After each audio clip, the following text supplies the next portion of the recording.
Salut à tous et bienvenue pour cette nouvelle capsule motivationnelle. Cette semaine, on reste dans le champ des théories de la motivation. On continue à parler des travaux de Robert West, hein, qui est psychologue, professeur en psychologie de la santé à l'UCL, donc à Londres. Et donc en 2008, il avait proposé une théorie qui s'appelle la théorie Prime, qui est encore beaucoup utilisée, notamment dans le champ de l'addictologie. Vous verrez pourquoi tout à l'heure. Donc on a un article ici de 2008 qui est en français, donc vraiment super, facile à lire, à aller voir un petit peu. Et puis, euh, et puis donc à retenir, c'est un espèce de métamodèle, donc vous voyez, il parle de modèle synthétique, qui est quand même très centré sur l'individu, hein. C'est pas pour quelqu'un qui est psychologue de la santé, il est vraiment resté là-dessus. Et la raison, c'est parce que c'est vraiment une théorie qui est en lien avec la compréhension des addictions. Voilà, on voit ça tout de suite. Alors, parenthèse, l'article est en accès libre, hein, donc vous pouvez aller évidemment le lire en français, et c'est pour ça que j'ai reproduit certaines des figures, vous allez voir par après. Donc, le contexte est aussi dans l'article, le contexte c'est pourquoi la théorie prime et où se situe-t-elle? Eh bien, elle va se situer à un espèce de carrefour entre quatre types de théories. Vous avez d'abord les théories dites de la décision rationnelle. Alors l'être humain est, dans une certaine mesure, capable de prendre des décisions rationnelles, c'est-à-dire où il va être capable d'anticiper les conséquences de ses comportements, à la fois en termes de bénéfices et aussi d'inconvénients. Il va pouvoir se rendre compte aussi lui-même de ses biais cognitifs, dans une certaine mesure, hein. Et donc ça, c'est une façon très cognitiviste de prendre une décision. Ceux qui parmi vous lisent Daniel Kahneman vont évidemment sourire et vont dire bah non, ça doit pas être très souvent parce que ils savent très bien qu'un être humain est plus rationalisant que rationnel, c'est-à-dire que souvent on émet des comportements de manière un peu inconsciente ou très automatisée, et puis par-dessus, par contre, on est capable de proposer une couche de sens, de signification, donc de rationaliser un comportement. Alors les théories de la décision rationnelle, elles sont quand même, elles existent, elles sont intéressantes, mais elles doivent être complétées par d'autres formes de théories de la décision, c'est-à-dire d'autres formes de théories motivationnelles qui peuvent expliquer des comportements. Donc parmi ces autres théories, vous avez la théorie de la décision animale. Donc là, on est beaucoup plus sur justement la notion d'inconscient, la notion d'automatisme, les notions d'impulsion, d'instinct, voilà, de pulsion. Et finalement, vous voyez que si on prend ces deux premières théories, on retrouve d'ailleurs Kahneman et son système 1, système 2, avec la façon de fonctionner d'un cerveau humain de manière un peu théorique, hein.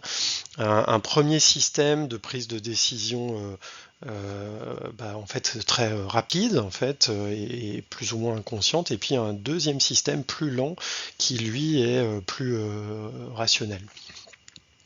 Vous avez aussi les théories de la décision émotionnelle, donc là aussi, sur le plan de la motivation, certains comportements vont être faits en rapport à des émotions, des comportements comme les évitements d'expérience, hein, les évitements expérientiels qui sont faits par les êtres humains pour éviter en fait des sensations corporelles déplaisantes, qui a trait par exemple à l'anxiété. Et c'est aussi là-dessus qu'on a bâti en fait tout un tas de campagnes en psychologie de la santé autour des appels à la peur, par exemple.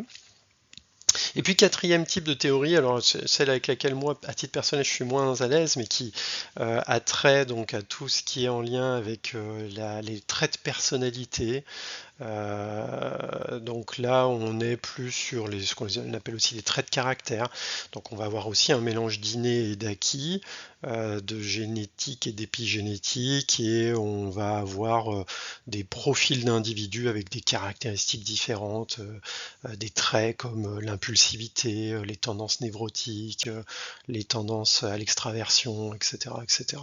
Et donc ça peut aussi guider la motivation et les prises de décision comportementales. Alors Prime Theory, c'est quoi? C'est, vous voyez, en fait, un acronyme pour planification, réponse, impulsion, motivation, évaluation. Vous allez le voir après sur des petits schémas. C'est donc une théorie, une métathéorie, on va dire, de la motivation, et elle est vraiment une théorie de l'addiction. Parce que pour West, qui travaille beaucoup là-dessus, l'addiction, c'est un problème de motivation, en fait. C'est un problème motivationnel. Donc lui, il rapproche ces deux champs. C'est une théorie dite chaotique, c'est-à-dire que par rapport aux théories linéaires, par étapes, par stade, comme la théorie de Prochaska et Di Clemente, le modèle transthéorique du changement, bah là en fait on a des comportements qui vont émerger en fait de manière euh, comment dire, oui, c'est des patterns émergents, c'est-à-dire qu'il n'y a pas, on ne suit pas en fait une progression qui amène à un comportement. En fait, le comportement émerge et au carrefour donc de process que vous allez voir qui sont en lien avec les impulsions, les motivations, les évaluations. Et donc il explique ça, West, il dit bah en fait non, tous les comportements suivent pas des stades, la motivation ne suit pas forcément toujours des stades. On a par exemple, vous voyez, beaucoup de planification qui débouchent pas sur des actions, on a beaucoup d'actions qui sont réalisées sans planification, donc le modèle de Prochaska par exemple a été très critiqué et donc il est aidant, je pense, il est utilisable jusqu'à un certain point. Et on y reviendra, je pense, dans une future capsule. À noter que c'est une théorie, la théorie prime, sur laquelle on parle beaucoup de la notion du rapport à l'identité. Et par contre, ce qui est dommage, c'est que West n'est pas parvenu à le mettre graphiquement, vous allez le voir, à le représenter. Donc ils en parlent beaucoup de l'importance du soi, en fait. Et pour autant, il n'arrive pas à le placer graphiquement voilà, sur la représentation de sa théorie. Et puis un dernier point, allez voir le site internet qu'il a fait, sur lequel vous avez beaucoup d'informations aussi, vous avez toutes les publications, etc. Donc c'est très bien fait. Donc primetheory.com. Alors traditionnellement, voilà comment on représente la théorie prime. En fait, vous avez ici l'élément de sortie, c'est la réponse comportementale.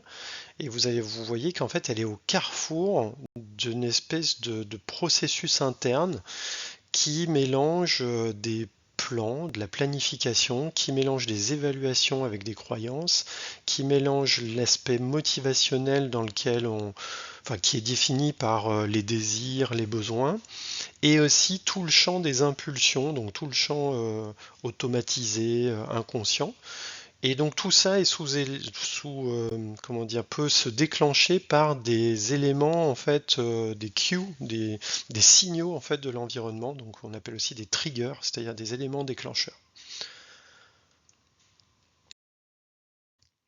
Dans son article de 2008, il y a un espèce de petit schéma, je ne sais pas si on peut parler d'algorithme, où vous avez la réponse comportementale et en dessous vous allez avoir, vous voyez, les impulsions qui sont un peu établies comme une espèce de préalable, c'est-à-dire un équilibre entre impulsion et force inhibitrice. Et donc vous pouvez avoir des éléments déclencheurs, vous voyez, c'est pas très bien traduit, donc c'est les triggers qui peuvent faire une boucle courte et déclencher la réponse sans passer, vous voyez, par le haut, par des fonctions de plus haut degré dans lesquelles on va retrouver les motifs, les évaluations, donc c'est-à-dire l'arrivée des représentations des croyances, des processus de planification.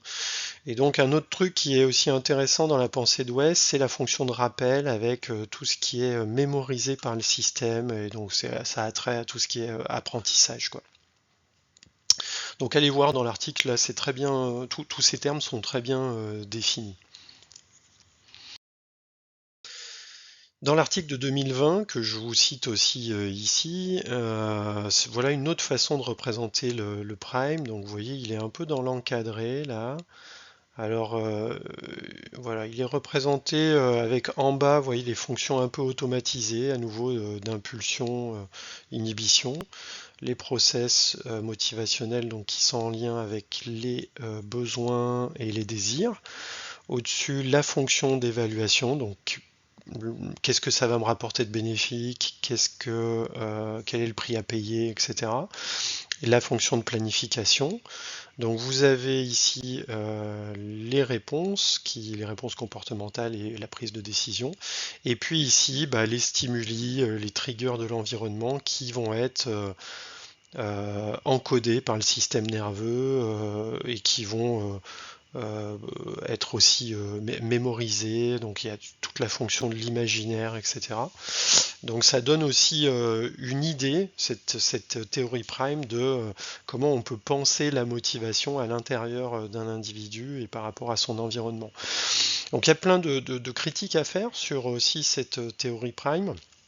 Le fait que je trouve, à titre personnel, elle manque de boucle de rétroaction, c'est-à-dire, vous voyez, la réponse est, je trouve, très seule, alors qu'en fait, les réponses qu'on a, elles vont amener, en fait, dans, par exemple, le conditionnement opérant, des conséquences, et ces conséquences vont elles-mêmes être recomputées dans le système nerveux.